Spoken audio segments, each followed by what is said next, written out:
was younger, I used to drive by a building on my way to New York City and see the tallest pipe pumping out thick cumulus puffs of smoke that I thought were making clouds.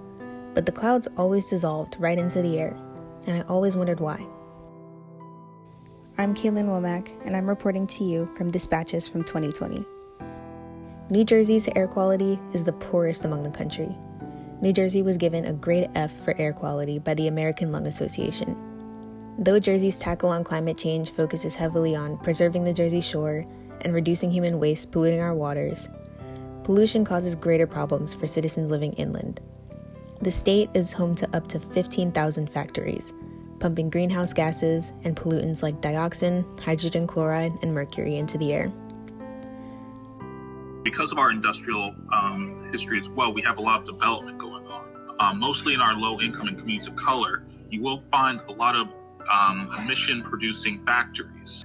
And the problem is, until recently, we haven't had a cumulative impacts law to measure the cumulative impacts of all this air pollution. The populations in closest proximity to those polluted zones are people of color. Systematically, they've had an unequal share when it's come to pollution.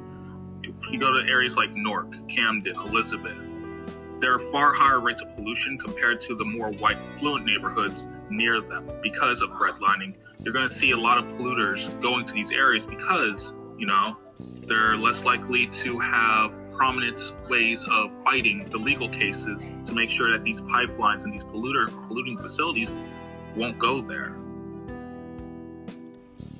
Now, let's take a look from my perspective.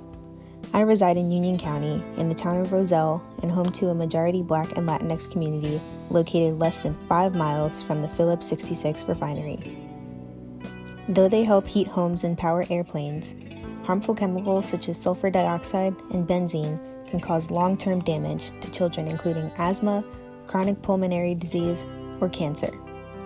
But in the 80s, they used to call this Cancer Alley.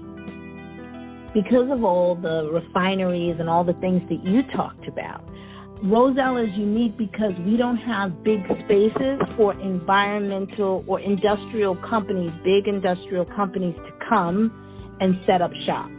But we are affected by the shops around us, if that makes sense.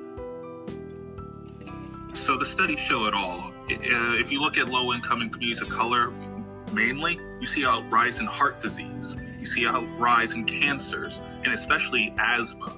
Childhood asthma is far higher in communities of colors like Newark and Camden. They are in other areas like, let's say, Princeton or Redmond, because they don't have to deal with the same poor air quality as our urban areas do. There are significant disparities among communities of color, with Black adults in New Jersey having the highest asthma prevalence of about 14%. I'm an asthmatic. My grandchildren are asthmatic.